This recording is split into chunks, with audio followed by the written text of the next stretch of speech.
ಕೇವಲ ಧನದ ಲೋಭಕ್ಕೆ ಬೇಕಾಗಿ ದೇವವ್ರತ ದಿಗ್ವಿಜಯಕ್ಕೆ ಹೊರಡ್ತಾ ಇದ್ದಾನೆ. ಯಾಕೆ ನಮಗೆ ಕಡಿಮೆ ಉಂಟಾ? ಖಂಡಿತ ಇಲ್ಲ. ಧನದ ಲೋಭಕ್ಕಾಗಿ ನಾನು ಹೋಗುವುದೇ ಅಲ್ಲ. ಯಾವುದಕ್ಕೆ? ಯಾವಾಗಲೂ ನಾವು ಹೇಳುವ ಕ್ರಮ ಉಂಟು. ಈ ಸಂಪತ್ತು, ಅಧಿಕಾರ ಇದೆಲ್ಲ ನಮಗೆ ಶಾಶ್ವತವಾಗಿ ಇರುವುದಕ್ಕೆ ಸಾಧ್ಯ ಇಲ್ವಲ್ಲ. ಇಲ್ಲವೇ ಇಲ್ಲ. ನೀವೇ ಹೇಳಿಕೊಟ್ಟ ಮಾತು. ಹಿಂದೆ ಅದೆಷ್ಟೋ ರಾಜ ಮಹಾರಾಜರೆಲ್ಲ ಇದ್ರಂತೆ. ಹಿಂದೆ ಶತಕೋಟಿ ರಾಜರುಗಳು ಆಳಿದ ನೆಲವ ತನ್ನದೆಂದೆನಿಸಿ ಎಷ್ಟೋ ಮಂದಿ ರಾಜ ಮಹಾರಾಜರು ಆಳುವಾಗ ಈ ಭೂಮಿ ನನ್ನದು, ಈ ಪೀಠ ನನ್ನದು ಎಂದು ಹೇಳಿದ್ದಾರೆ. ಹೇಳಿದವರು ಯಾರಾದ್ರೂ ಉಳಿದಿದ್ದಾರೆ? ಮಣ್ಣನೆಯ ಮನೆ ಎನ್ನುವುದು ದಾಹ ಮಾತ್ರ ಮದ. ಎಲ್ಲರೂ ಅಳಿದು ಹೋಗಿದ್ದಾರೆ. ಹಾಗಿದ್ರೆ ಭೂಮಿ ಇನ್ನೂ ಕೂಡ ಶಾಶ್ವತವಾಗಿ ಉಂಟು. ಹಾಗಿದ್ರೆ ಶಾಶ್ವತವಾಗಿರುವುದೇನು ಸಂಪತ್ತಲ್ಲ, ಅಧಿಕಾರ ಅಲ್ಲ. ನಾವು ಈ ಲೋಕದಲ್ಲಿ ಏನು ಪಾಪ ಮಾಡಿದ್ದೇವೆ, ಏನು ಪುಣ್ಯ ಮಾಡಿದ್ದೇವೆ, ಅದುವೇ ನಮಗೆ ಪ್ರಾಪ್ತಿಯಾಗುವುದಲ್ವೇ? ಹಾಗಾಗಿ ಸಂಪತ್ತಿನ ಲೋಭಕ್ಕಾಗಿ ಕಪ್ಪಗಾಣಿಕೆಯ ಸಂಗ್ರಹಕ್ಕಾಗಿ ನಾನು ಹೋಗುವುದಲ್ಲ. ಜನಪದದಲ್ಲಿ ಸತ್ಕೀರ್ತಿಯನ್ನು ಪಡೆಯಬೇಕು. ಅಳಿಯುವುದೇ ದೇಹ, ಉಳಿಯುವುದೇ ಕೀರ್ತಿ. ಶಂತನು ಚಕ್ರವರ್ತಿಗಳ ಮಗ, ಗಂಗಾ ಭವಾನಿಯ ಸುಕುಮಾರ, ದೇವವ್ರತ ನಾಮಕ ಏನು ಅನ್ನೋದನ್ನು ತೋರಿಸುವುದರ ಮೂಲಕವಾಗಿ ನೀವು ಏನ ಎತ್ತರಕ್ಕೆ ಏರುವುದಕ್ಕೆ ಸಾಧ್ಯವಾಗದೆ ಹೋದರೂ ಆ ಎತ್ತರವನ್ನು ಏರುವುದಕ್ಕೆ ಪ್ರಯತ್ನಿಸಬೇಕು ಅಂತಾದ್ರೆ ಈ ಹೊತ್ತಿನಲ್ಲಿ ದಿಗ್ವಿಜಯ ಅನ್ನುವಂತಹ ಒಂದು ನೆಪದಲ್ಲಿ ನನ್ನ ಯೋಗ್ಯತೆಯನ್ನು ಸ್ಥಾಪಿಸುವುದಕ್ಕಾಗಿ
ಸಮಾಧಾನಕ್ಕಾಗಿ ನೀನೇನು ಬೇಕಾದ್ರೂ ಹೇಳ್ಬಹುದು.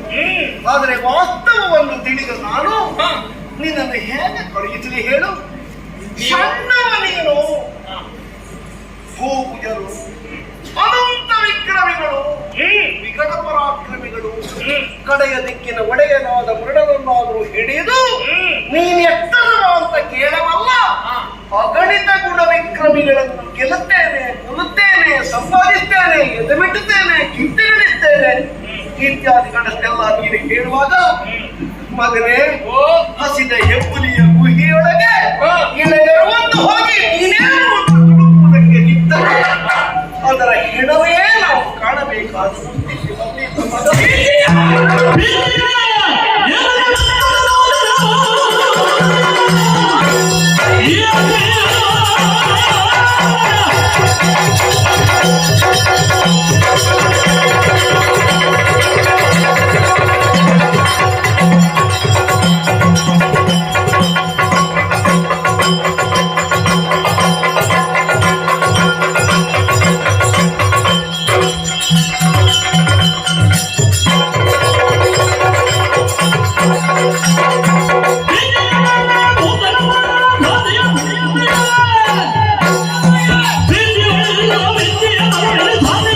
ಗೆಲ್ಲುವೆ.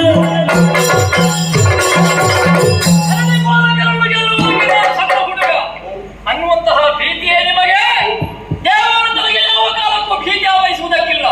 ಶಂತರ ಚಕ್ರವರ್ತಿಗಳ ಮಗ, ಗಂಗಾ ಭವಾನಿಯ ಸುತ, ವಸಿಷ್ಠರ ಶಿಷ್ಯ, ಬೃಹಸ್ಪತ್ಯಾಚಾರ್ಯರ ಶಿಷ್ಯ, ಭಾರ್ಗವರಾಮನ ಶಿಷ್ಯನಾದಂತಹ ನನಗೆ ಯಾವ ಕಾಲಕ್ಕೂ ಹೆದರಿಕೆ ಅನ್ನುವುದು ಖಂಡಿತ ಬರುವುದಕ್ಕಿಲ್ಲ. ಯಾರೇ ಜಯವಂತನ್ನು ಉಳಿಸಿಕೊಂಡು ಬರ್ತೇನ. ಇನ್ನು ನಾವು ನೀವು ಹೋಗುವುದು ಬೇಡ ಅಂತ ಹೇಳಿದ್ರೆ ನನ್ನಂತಹ ಮೂರ್ಖ ಮತ್ತೊಬ್ಬ ಸಿಗ್ಲಿಕ್ಕಿಲ್ಲ. ಹೌದು, ನೋಡು ಅಲ್ಲಿ ಗೊತ್ತಾಗ್ತಾರೆ, ಹುಡುಗ ಹೋಗ್ತೇನೆ ಹೋಗ್ತೇನೆ ಅಂತ ಹೇಳುವಾಗ ಈ ಮುದುಕ ಎಂತದ್ದು ಮಾಡುವುದು ಸುಮ್ಮನೆ. ಆದಷ್ಟು ಬೇಗ ಬೇಗ ಹೋಗ್ಲಿ ಅಂತ ಹೇಳುದು.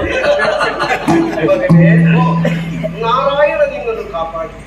ಭಗವಂತನಾದ ವಾಸುದೇವನನ್ನು ಯಾವ ಕಾಲಕ್ಕೂ ಮರೆಯಬೇಡ. ಅವನು ಸರ್ವದಾ ನಿನ್ನ ಅಂಗೋಪಾಂಗಗಳಲ್ಲಿ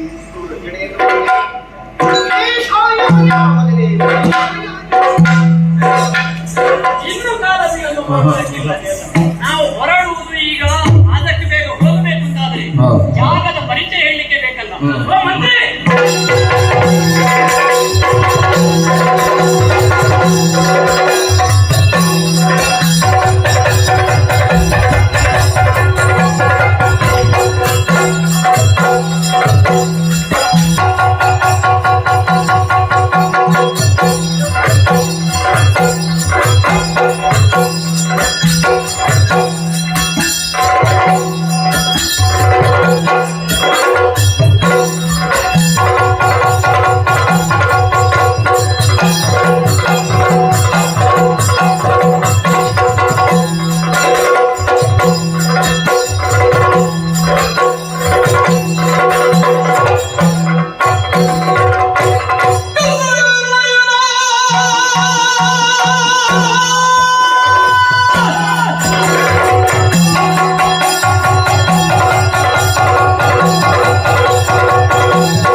ನಿರೀಕ್ಷೆ ಇರಲಿಲ್ಲ ನಿಮ್ಮ ಪ್ರಯತ್ನ ಎನ್ನುವ ಹಾಗೆ ಈ ಸಂದರ್ಭಕ್ಕೆ ಕರೆ ಕೊಟ್ಟಿದ್ದೀರಿ ಎಂದು ಆಗಿದ್ರೆ ಏನೋ ಒಂದು ಕನಕಾಲ ಉಂಟೆಂಬುದಾಗಿ ಭಾವಿಸಿಕೊಂಡಿದ್ದೇನೆ. ಹಸ್ತಿನಾವತಿಯೆಲ್ಲ ನಿರೀಕ್ಷೆ ಇರತ್ತೆ ನಡೆಯುವುದು. ಹೌದಾ?